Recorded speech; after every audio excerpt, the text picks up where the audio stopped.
Mais depuis la chute de son dernier grand leader historique, aucun successeur crédible n'est jamais vraiment parvenu à reprendre le flambeau. Ces petits groupes qui essayent de faire survivre l'idéologie du clan n'ont aucun pouvoir. Et ils n'ont pas d'argent car la plupart sont issus des classes défavorisées.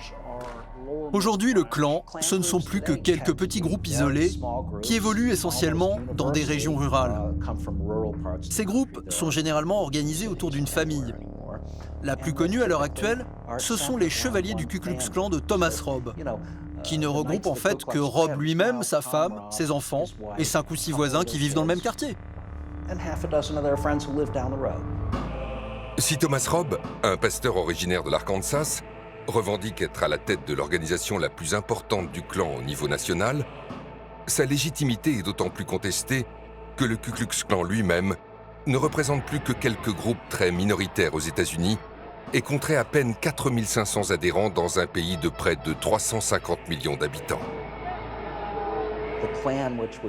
Le clan, qui fut autrefois la plus puissante organisation d'extrême droite américaine, n'est plus que l'ombre de lui-même. D'ailleurs, que ce soit les nazis, les skinheads et presque toutes les autres composantes de la suprématie blanche aux États-Unis, tous les considèrent comme des bouseux, des rednecks analphabètes, stupides et pauvres, qui vivent dans des caravanes. J'ai été frappé par cette ambiance genre barbecue entre potes. Sauf que la plupart sont édentés. En gros, c'est une bande de ploucs qui se retrouvent pour faire cuire des hot dogs et des hamburgers. La seule différence, c'est qu'ils portent une couverture et qu'ils ont une tête d'oreiller sur la tête. Une réalité pas très glorieuse, dont Ken Parker a été le témoin privilégié pour avoir lui-même été membre du Ku Klux Klan.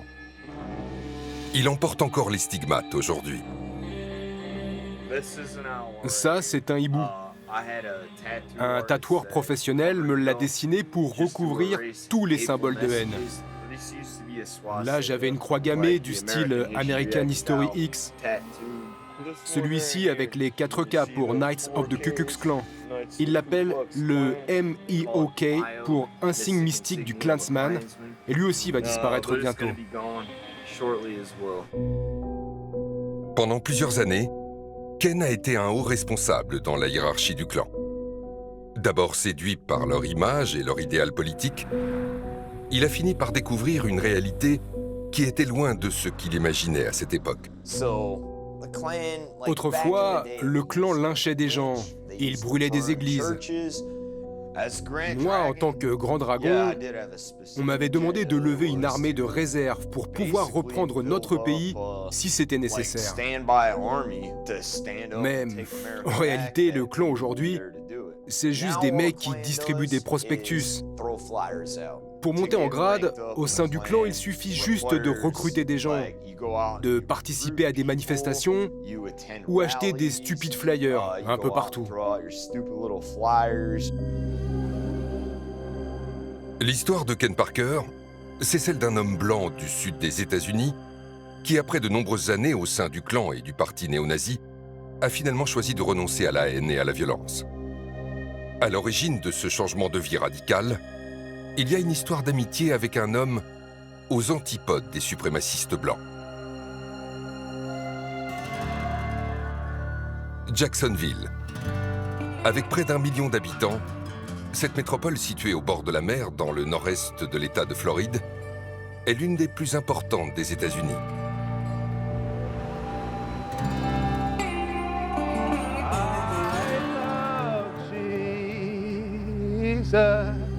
Ce matin-là, sur la plage de Little Talbot Island, le pasteur William McKinnon s'apprête à célébrer une étrange cérémonie. Thank you, Lord.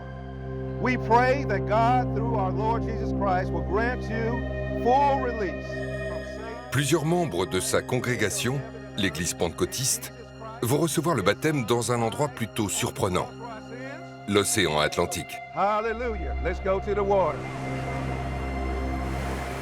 Cela faisait 4 ans que cet homme d'église aux pratiques plutôt singulières n'avait pas organisé de baptême dans l'océan. La dernière fois, c'était en 2018. Et à l'époque, une équipe de la chaîne américaine NBC était venu pour filmer la cérémonie. Now, Ken is still navigating uncharted waters. L'un des fidèles présents ce jour-là n'est autre que Ken Parker. Better than I did the last time I had a robe on. Difficile d'imaginer qu'encore peu de temps auparavant, cet homme blanc qui communie avec des Afro-Américains passait ses journées à faire le salut nazi et ses nuits à brûler des croix.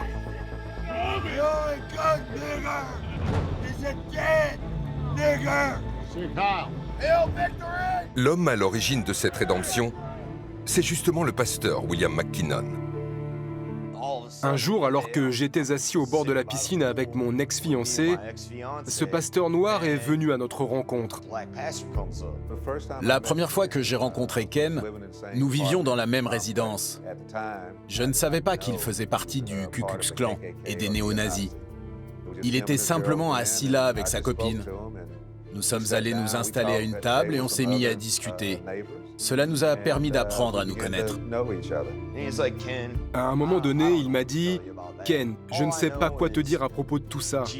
La seule chose que je sais, c'est que Dieu est amour. » Ça paraît tout simple dit comme ça, et pourtant, cette phrase m'a permis de voir les choses différemment. À ce moment-là, j'ai commencé à me demander « Mais qui es-tu pour juger les autres? Qui es-tu pour dire « Tu es juif, tu es noir, je vais te tuer » ? Le pasteur Will m'a vraiment ouvert les yeux. Oui, c'est vrai. Dieu est amour.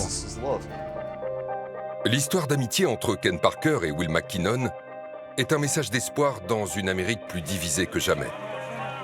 Car au pays de l'oncle Sam, le spectre de la haine est toujours bien présent. Il s'appelle Dylann Roof, responsable de la mort de 9 Afro-Américains dans une église de Charleston en Caroline du Sud en 2015, ou encore Peyton Gendron, qui a froidement assassiné 13 membres de la communauté noire dans un supermarché à Buffalo, dans l'État de New York en mai 2022. Chacun à sa manière a démontré qu'aujourd'hui encore, il est dangereux d'être noir aux États-Unis. Depuis la tuerie de Buffalo, je fais très attention quand je rentre dans un supermarché. J'observe les gens, je regarde tout ce qui se passe autour de moi. Vous savez, je vis dans un État où le port d'armes est légal, où on peut rentrer armé dans n'importe quel magasin. Cela me rend très méfiant. Les récentes tueries de masse à Buffalo et à Charleston ont été commises par des gens qui ont exactement la même mentalité que les hommes du clan que nous avons combattus dans les années 60 et 70. La plupart sont des loups solitaires qui n'appartiennent à aucune organisation. Tous les types comme Dylann Roof qui commettent ces crimes n'appartiennent à aucun groupe. Mais ils sont complètement imprégnés par cette idéologie raciste qui veut leur faire croire que les Blancs sont menacés par des ennemis venus de partout, qu'ils soient juifs, noirs, immigrés ou homosexuels.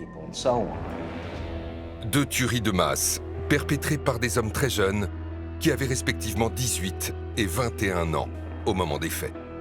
Une nouvelle génération de suprémacistes blancs qui sont les héritiers du Ku Klux Klan et qui ont été radicalisés après avoir passé des heures sur les sites internet complotistes, mais aussi sur les groupes d'extrême droite, prêchant la haine sur les réseaux sociaux.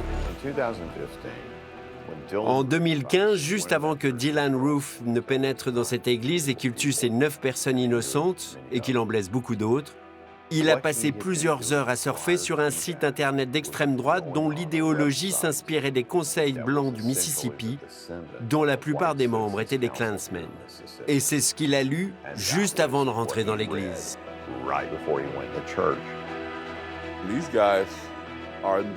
Ces jeunes hommes sont en quelque sorte les héritiers du clan et de la suprématie blanche.